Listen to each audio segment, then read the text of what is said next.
హల్లెలూయా. మరో ప్రశస్తమైన సమయం, మన దేవుడితో మాట్లాడుకునే సమయం, ఆయన మాటలు వినే సమయం. రెండవ చిన్న ప్రార్థన. పరిశుద్ధుడా, నీకు వందనములయ్యా. రోజు నీ గడప యొద్ద కనిపెట్టి నీ మాటలు వినడానికి, విన్న వాటి ప్రకారంగా నడుచుకోవడానికి, మరి ముఖ్యంగా మా ఆధ్యాత్మిక జీవితంలో పరిపూర్ణమవునట్లుగా ప్రార్థించుకోవడానికి ఇస్తున్న అవకాశాలను బట్టి వందనములు. మరొకసారి ఈ సమయాన్ని మాకు దీవించమని క్రీస్తు నామములో అడుగుచున్నాను తండ్రి, ఆమేన్. Good morning. మేల్కొన్నారా? మేల్కొన్న వెంటనే ప్రార్థించారా? లేచిన వెంటనే ప్రభువా నీకు స్తోత్రం అని చెప్పండి. ఇంకా ఏ మేలు చేయలేదు కదా అనుకోకండి. మీరు నిద్రించి మేల్కొన్నారంటేనే గొప్ప మేలు పొందారని అర్థం. రాత్రంతా మిమ్మల్ని కాపాడిన దేవుడు, బతుకంతా మిమ్మల్ని కనికరించి కృప చూపించిన ప్రభు మరొక రోజును ఫుల్లీ ప్యాక్డ్ 24 అవర్స్తో దేవుడు మనకి ఇస్తున్నాడండి. ఏం చేస్తున్నాం ఆయన ఇచ్చిన సమయాన్ని, ఏం చేస్తున్నాం ఆయన ఇచ్చిన జీవితాన్ని, ఎలా ఉన్నామని పరిశీలించుకోవాలి. దేవుడు ఎన్నో మేళ్ళు చేస్తున్నాడు, ఎన్నో ప్రార్థనలకు జవాబులు ఇస్తున్నాడు. కానీ మనం ఆయన ఇచ్చిన జవాబులతో ఎలా ప్రవర్తిస్తున్నాం, ఎలా జీవిస్తున్నాం, ఎలా ఉంటున్నాం, ఎలా ఉన్నాం అసలు మన దేవుని ముందు. చాలామంది లేచిన వెంటనే ఉదయమే అద్దం ముందుకు వెళ్తారు. రాత్రి బాగా నిద్రపట్టిందా, మొహం బాగా చక్కగా ఉబ్బిందా ఏంటండి అని బ్రష్ చేసుకుంటూ ముఖాన్ని చూసుకుంటూ సిద్ధపడతారు రోజుకు. రాత్రి అంతా చేరిన ఆ యొక్క పాసి కడుక్కుంటారు, బ్రష్ చేసుకుంటారు కదండి. చేస్తారా? పడుకోకుంటారా? యా. అలాగే మనం వేకువని లేచిన వెంటనే ప్రతిరోజు దేవుని సన్నిధిలో మన హృదయాన్ని కూడా కడుక్కొని దినచర్య ప్రారంభించాలండి. అద్దంలో ముఖం చూసుకున్నట్లుగా దేవుని వాక్యంలో మన హృదయాన్ని చూసుకోవాలి. దేవుని సన్నిధిలో మోకరించడం ద్వారా ఆయన ముఖ కాంతిలో మన రహస్య పాపాలు కనపడతాయి. కాబట్టి మనం లేచిందే నాకు అద్దె ఇచ్చే అంటమో, లేకపోతే స్తోత్రం స్తోత్రం స్తోత్రం అని ముగించడమో కాదు. కానీ ప్రభా, ఈరోజు నా జీవితం ఎట్లా ఉంది నీ ముందు, ఎలా ఉన్నాను నేను? ఎప్పుడన్నా మీరు ఇలాంటి ప్రార్థన చేశారండి? దేవుని దగ్గరికి వెళ్ళి అన్నీ అడుగుతుంటాం, కానీ నా హృదయం నీ ముందు ఎలా ఉంది ప్రభా, నా బ్రతుకు నీకు అంగీకారంగా ఉందా అని అడిగారా? దావీదులాగా నా హృదయ ఆలోచనలు, నా నోటి మాటలు, నా హృదయ ఆలోచనలు నీకు అంగీకారంగా చేసుకోవాలి మొరపెట్టారా? ఆ రోజు భక్తులు ఎప్పటికప్పుడు తమ హృదయాన్ని శుద్ధి చేసుకునేవారు. నిందారహితుడని పిలువబడినటువంటి యోబు ఏమని ప్రార్థిస్తున్నాడో చూడండి. యోబు గ్రంథము 13వ అధ్యాయము 23వ వచనం. యోబు గ్రంథము 13:23. నా దోషములెన్ని, నా పాపములెన్ని, నా అతిక్రమమును, నా పాపమును నాకు తెలియచేయుము. నా దోషములెన్ని, నా పాపములెన్ని, నా అతిక్రమములను, నా పాపములను నాకు తెలియచేయము. మనం సాధారణంగా క్రైస్తవులు మాత్రమే వాళ్ళ పాపము అని ఒప్పుకుంటారు. మిగిలిన పాపం అంటే కోపం వస్తుంది వాళ్ళకి. వాళ్ళు దాన్ని ఏమంటారంటే, వాళ్ళు చేసిన ఆజ్ఞాతిక్రమాలను ఏంటండి, వారు నా మిస్టేక్స్ అంటారు, నా పొరపాట్లు అంటారు. నేను పొరపాటు చేశాను, ఐఎమ్ సారీ అంటారు కొంతమంది. నేను తప్పు చేశానంటారు కావాలంటే. పాపం చేశాను అనరు. వదిలేండి, మీ తప్పును మీరు గ్రహించుకుంటే మీ పాపాన్ని ఒప్పుకున్నట్టే. కానీ నిజంగా గ్రహించుకొని ఒప్పుకుంటే మరొకసారి తప్పు చెయ్యరు. ప్రతిరోజు మన జీవితంలో మన తప్పులు ఒప్పుకుంటూ ఉండాలి. తెలిసినవి చేసినవి కొన్ని, తెలియక చేసినవి కొన్ని. Direct and indirect since. కొన్ని ఆజ్ఞాతిక్రమాలు, కొన్ని చేయవలసినవి చేయకపోవటం, కొన్ని చేయవలసినవి చేయకూడనివి చేయకపోవటం, చేయవలసినవి చేయకపోవటం. Sins of commission and sins of omission అంటారు. చెయ్యవలసినవి చెయ్యకపోవటం తప్పు. చేయనవసరం లేనివి చేయటం అనేది తప్పు. మనం అనేక సార్లు చేయకూడనివి చేస్తున్నాం, చేయవలసినవి చేయటం లేదు.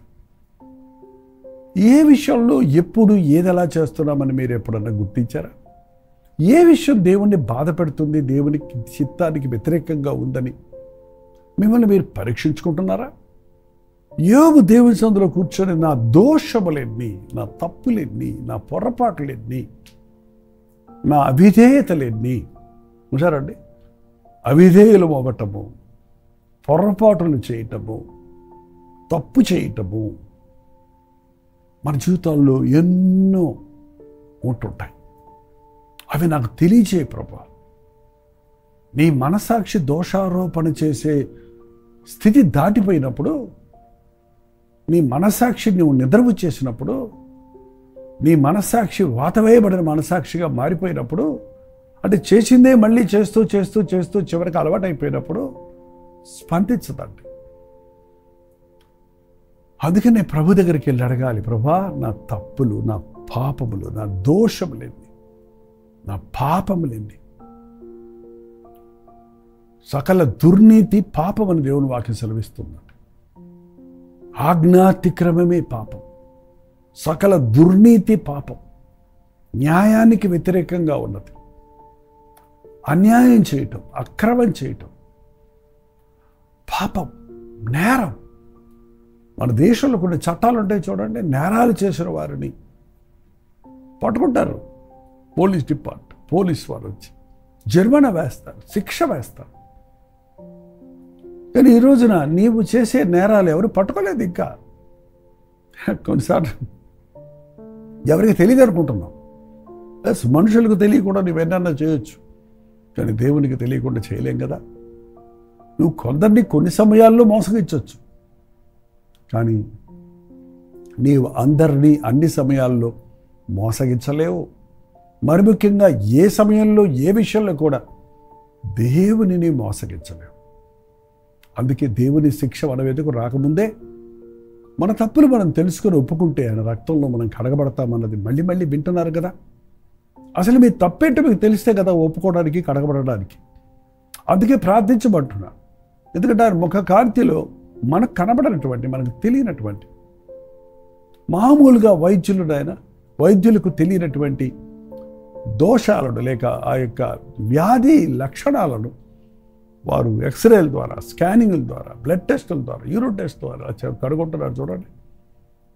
అలాగే దేవుని ముఖ కాంతిలో, ఆ ప్రకాశంలో మనం ఎలా ఉన్నామని చూసుకున్నట్లుగా నా తప్పులు, నా అతిక్రమాలు, నా పాపములు, నా అతిక్రమములు, ఆజ్ఞాతిక్రమములను నాకు తెలియచేయి అని ప్రార్థన చేస్తాడు. మీరు ఇంకా దావీదును చూసినట్లయితే 139వ కీర్తన 24వ వచనంలో, కీర్తన 139 వచనం 23, 24 కూడా చదువుదాం చూడండి. దేవా, నన్ను పరిశోధించి నా హృదయమును తెలుసుకొనుము, నన్ను పరీక్షించి నా ఆలోచనలు తెలుసుకోను. మనం ప్రార్థనను మొదలు పెడితే ఏంటేంటో చేస్తుంటాం, ఏంటేంటో అడుగుతుంటామే, కానీ ఎప్పుడన్నా ఇలాంటి ప్రార్థన చేశారా? కనీసం ఉపవాస ప్రార్థన అన్నప్పుడన్నా, దేవా నన్ను పరిశోధించయ్యా, నా హృదయాన్ని తెలుసుకోయ్యా, నా హృదయం మోసకరమైన హృదయం అయ్యా, హృదయం అన్నిటికంటే మోసకరమైనది, ఘోరమైన వ్యాధి కలది. చిన్న వ్యాధి వస్తే డాక్టర్ దగ్గరికి పరిగెత్తి, నా డాక్టర్ నా ఏం వ్యాధో చెప్పండి సార్. ఉండవయ్యా, టెస్టులు చేస్తే కానీ రావంటే టెస్టులు వచ్చినాయా, బ్లడ్ టెస్టులు, యూరిన్ టెస్టులు, స్కానింగ్లు, ఏంటుంది, ఏ పాపం ఉంది, ఏ రోగం ఉంది అని అడగకొని తెలుసుకొని మందులు తీసుకోవడానికి ఆశపడుతున్నామే. హృదయాన్ని పాడు చేసే రోగాలు, హృదయాన్ని కల్మషపరిచే పాపాలు ఎలా తెలుస్తాయి నీకు? ఈ లోకంలో స్కానింగ్ మిషన్ కింద పెట్టినా తెలియదండి నీ హృదయం ఎవరికి. నీ హృదయాన్ని పరిశీలించేవాడు దేవుడు ఒక్కడే. కాబట్టే హృదయాలను పరిశీలించే ప్రభు దగ్గరికి వెళ్ళి, నా హృదయాన్ని పరీక్షించయ్యా, దేవా నన్ను పరిశోధించు, నా హృదయాన్ని తెలుసుకో. ఈ మోసకరమైన హృదయంలో ఎలాంటి దురాశలు ఉన్నాయో, దుర్బుద్ధి ఉందో, ఎలాంటి దురాపేక్ష ఉందో, ఎలాంటి స్వార్థం ఉందో, ఎలాంటి అహంకారం ఉందో, నా ఆధ్యాత్మిక జీవితాన్ని పాడు చేసే ఎటువంటి ద్వేషం ఉందో, అసూయ ఉందో, నా హృదయంలో ఏ పాపము చోటు చేసుకుందో నన్ను పరీక్షించిన ఆయన అది పీకే అయ్యా, దాని నుంచి నన్ను విడిపించయ్యా. ఎంతమంది రోజు మీ హృదయాన్ని దేవుని సన్నిధిలో పరీక్షించుకుంటున్నారండి? నా హృదయాన్ని పరీక్షించు దేవా, నన్ను పరిశోధించి నా హృదయమును తెలుసుకో, నన్ను పరీక్షించి నా ఆలోచనలు తెలుసుకో.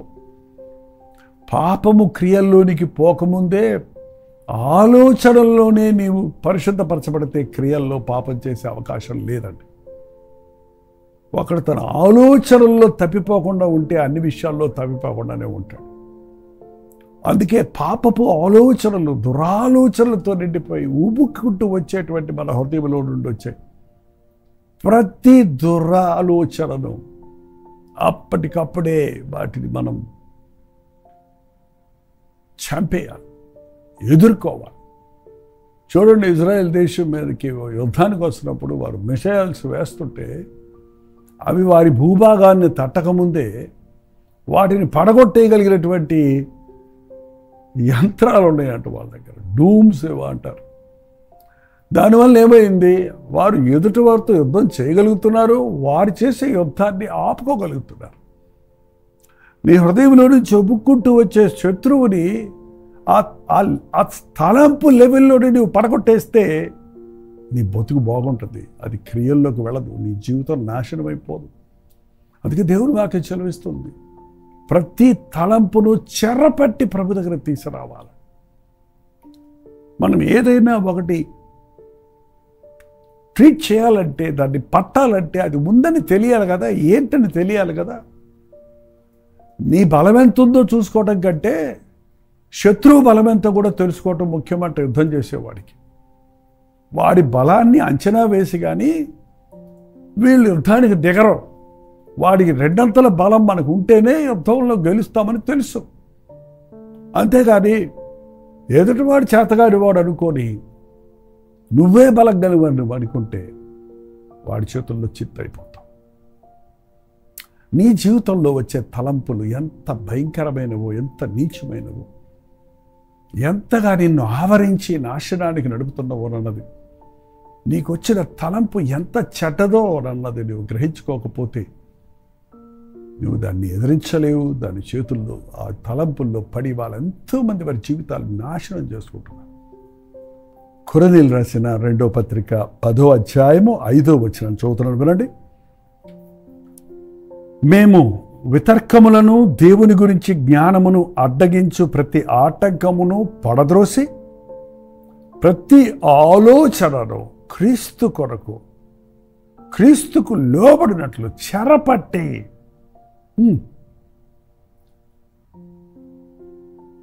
ప్రతి ఆలోచనను క్రీస్తుకు లోబడినట్లు చెరపట్టి ప్రతి ఆటంకమును పడద్రోసి ప్రతి ఆలోచనను క్రీస్తుకు లోబడినట్లు చెరపట్టి మనం ప్రభు సన్నిధిలో కూర్చొని, ప్రభువా ఈ ఆలోచన చూడయ్యా, అలాంటి ఆలోచన వచ్చింది నాకు, నా సహోదరుడి మీద కోపం వచ్చింది చూడయ్యా, ఈ కోపపు ఆలోచన తీసేయి, ఈ అసూయ ఆలోచన తీసేయి అని నీ ప్రతి ఆలోచనను, హృదయ రహస్యాలు ఎరిగిన, హృదయ ఆలోచనలు ఎరిగిన దేవుని ముందు మీరు గుర్తించి పసిగట్టి ఒప్పుకుంటే, ప్రార్థిస్తే విడిపిస్తాడండి. ఇటువంటి ప్రార్థన చేద్దాం. దేవా, నన్ను పరిశోధించు, నన్ను పరీక్షించు, నీకు ఆయాసకరమైన మార్గము నా యందు ఉందేమో చూడు, నీకు బాధ కలుగజేసే మార్గం ఉందేమో చూడు, నీ కోపం తెప్పించే ఆలోచన ఉందేమో చూడు, నిన్ను బాధ పెట్టే తలంపు ఉందేమో చూడయ్యా. నా దురాలోచనల నుంచి నన్ను విడిపించు, నా హృదయంలో పొంగి పొర్లుతున్నటువంటి పాపపు ఆలోచనల నుంచి నాకు విడుదల దయచేయి అని ప్రతి చెడ్డ ఆలోచనను ప్రార్థనలో మోకాళ్ళ మీద పసిగట్టి చెరపట్టి ప్రభు దగ్గరికి తెస్తే శుద్ధ హృదయాన్ని కాపాడుకుంటాం. శుద్ధ హృదయం మనకు కావాలండి. శుద్ధ హృదయులందరూ ఆయనకి ప్రియులు. హృదయ శుద్ధి గల వారు ధన్యులు, వారు దేవుడిని చూచెదరు. ఈ ప్రార్థన నేర్చుకుందాం. దేవా, నా అతిక్రమములేంది, నా పాపములేంది, నా యొక్క అతిక్రమములేంది, నా దోషములేంది, నా పాపములేంది నాకు తెలియజేయన్న యోబు వలె దేవుడు నన్ను పరిశోధించు, నన్ను పరీక్షించు, నీకు ఆయాసకరమైన మార్గము నా యందుందేమో చూడు అన్న దావీదు వలె ప్రార్థించి నీ నిత్య మార్గములో నన్ను నడిపించు, నీకు ఇష్టడుగా నేను బ్రతుకున్నట్లు నాకు సహాయం చేయమని ప్రతి ఉదయం ప్రార్థనతో దినచర్య ప్రారంభిస్తే దినమంతా బతుకంతా దీవించబడతాం. ప్రార్థన. పరిశుద్ధుడా నీకు వందనములయ్యా. మమ్మల్ని మేము పరిశోధించుకునే ప్రార్థన మాకు నేర్పించు. హృదయ పరిశోధన లేని ప్రార్థన జీవితం వలన, హృదయ స్థితిని ఎరగక చేసే ప్రార్థనల వల్ల మాకు ఎటువంటి ప్రయోజనము ఉండదు కనుక విరిగి నలిగిన హృదయముతో, దాపరికమైన హృదయముతో నీ సన్నిధిలో మా హృదయమును బట్టబయలుగా తెరిచిపెట్టి పశ్చాత్తాపడి మా హృదయంలోని ఆ చెడుగంతా దురాలోచనలన్నీ నీ ముందు ఒప్పుకొని నీ రక్తంలో కడగబడుటకు ప్రతిసారి మోకరిల్లినప్పుడు మా హృదయ స్థితిని చూచుకొని ఆ సుంకరి వెళ్ళి పాపినైన నన్ను కరుణించు అని కేక వేయుటకు సహాయం చేయమని క్రీస్తు నామములో అడుగుచున్నాము తండ్రి. ఆమేన్. తండ్రి అయిన దేవుని యొక్క ప్రేమయు, కుమారుడైన క్రీస్తు యొక్క కృపయు, ఆదరణకర్త అయిన పరిశుద్ధాత్మ యొక్క సహవాసం కూడి వచ్చిన మనందరికీ ఇప్పుడును సదాకాలం తోడై ఉండును గాక. ఆమేన్.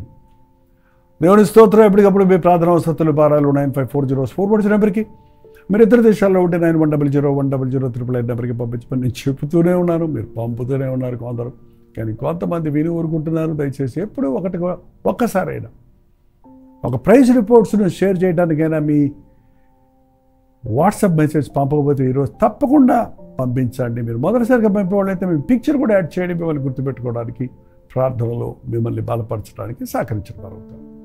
ప్రస్తుతమైతే మధ్యాహ్నం 3 గంటలకు హెచ్చరిక, అలాగే రాత్రి 9 గంటలకి కల్వరి ప్రతి తొడిలో మళ్ళీ కలుసుకుందాం. అంతవరకు దేవుని మహాకృప మీకు తోడైన దాకా.